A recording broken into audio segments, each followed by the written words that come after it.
What's up, everybody? It's Josh, and I know everything about hate. How do I know everything about hate? Because I got it tattooed across my knuckles, mofo.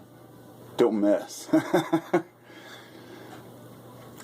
I was just thinking yesterday of how I've made over 2,000 videos, and I've never covered one of the most prominent features in my life, which is the fact that I have hate tattooed across my knuckles. Yeah. I did this when I was 14 years old, okay? It's got the spider web, the little spider. Ask, why did I do it? Well, a friend and I were hanging out, and we'd go up to 7-Eleven to buy joints off the guy that worked there. And we thought the guy was so cool. We were like 14, 15, and the guy was like in his 20s. Thought he was the coolest guy in the world. He's been to prison. He's been to jail. Ooh, look at this guy. He sells weed. And he had hate tattooed across his knuckles. And a spider web, which the spider web represents prison time. We didn't know that.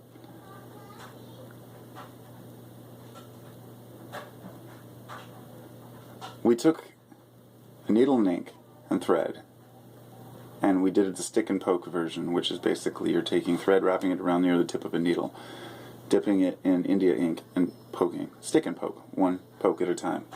So this wasn't done with a tattoo gun, this was done with a stick and poke, stick and poke. And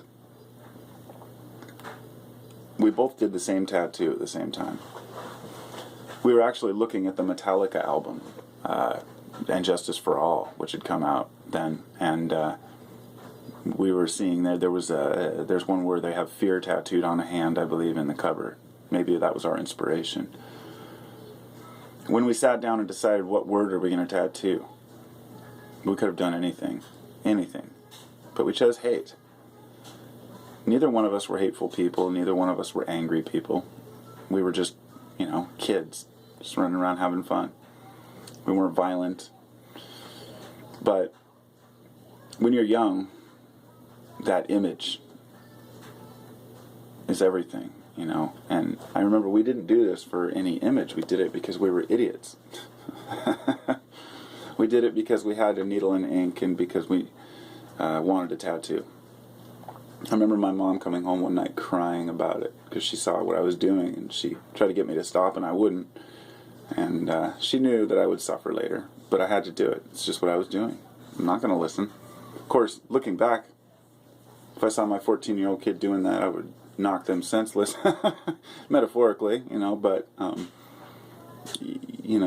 that looking back on it now, what can she possibly do? The thing is, the circumstance surrounding the time was, it was a few months after my father had passed away from cancer. So my mom was stuck trying to raise my brother and I in this chaos, and we had a big fire, lost all of our stuff in the garage, and it was just a big chaotic time, a lot of crap going on. And I guess that at that point in my life I decided that I guess I hadn't really thought it through. I don't know. I don't really know what my point is here, other than just that I've lived with this on my knuckles since I was 14. It's been 24 years. And I guess what really brought it to light was the fact that I can hide behind an illusion of being a peaceful person. I could wear some fancy robe and headdress and a big long beard and appear to be a certain way to people, or I can dress in a suit and tie and appear to be a certain way to people. But this never goes away. This is always there. Every job interview I've ever had, I've had to sit here like this. Every person I've ever sat and talked to, I have to sit there like this. And it has become so subconscious. It's just something that I do unconsciously that I don't even realize I'm doing it. There was a time when we were about 18 or 19 when my friend decided, who had the same tattoo, that he was going to cover his up. So he proceeded to tattoo the H into an A, the A into mushrooms, the T into or sorry, the A into mountains, the T into a mushroom, and the E into an 8. So we made fun of him and called it Spider A Mountain Mushroom 8. He still has it to this day.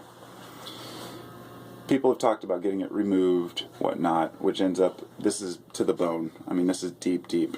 It's going to leave a scar of hate on my hand. So what do I want? A scar of hate on my hand or the tattoo of hate? But what it came down to is somebody said, hey, cosmetic surgery could remove that. And I decided not to. Because, why?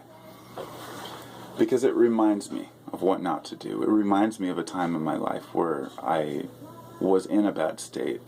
It reminds me of bad times, but it also reminds me of the stupidity, you know, that a person can have. It's down here, which I don't really show many people this one because this is my ankle tat. Let's see if I can get there. I have my there's a spiritual cross down there with the yin-yang on top, which you can barely even tell is a yin-yang anymore. And then I have over here the symbol for earth and the symbol for the chicken and the egg becoming one, which is kind of an older alchemical symbol. K for karma, and 7, which was my lucky number. With the yin-yang on top, this is the symbol for the sun, and this is the symbol for my star sign, which is Sagittarius. I was very into symbolism even at that age. And then I have this one, which is a very private thing that I don't share with anybody. Because you gotta have some secrets in life, right? So, those are my tats. And I guess I just don't think about them much because they exist. I'll show you the last two. Rebel, of course. My friend and I called each other on the phone and said, let's do this, let's do a tat. Oh, let's do Rebel. He said, we'll do it on the outside of our right calf. And we never agreed on a size. So his was like tiny and mine was huge. And then down here I've got my little attempt at making a skull with a candle. So all of these were done stick and poke by Carpo. So. And then I've got a contrary. I have a peace symbol and an infinity symbol on my shoulder too. So, yeah, tats. Interesting. They're moments in history. And I've never really, I only have one professional tat because I've been reluctant to want to put anything else on my body. Because I've had some great ideas which now I would look back on and be like, why did I do that? You know, alchemical ideas and certain music and stuff I'm into. And I still want to get the flower of life on my back. It's going to get full size, big ass one. But anyway, those are my tats. So take care, everybody, and don't hate.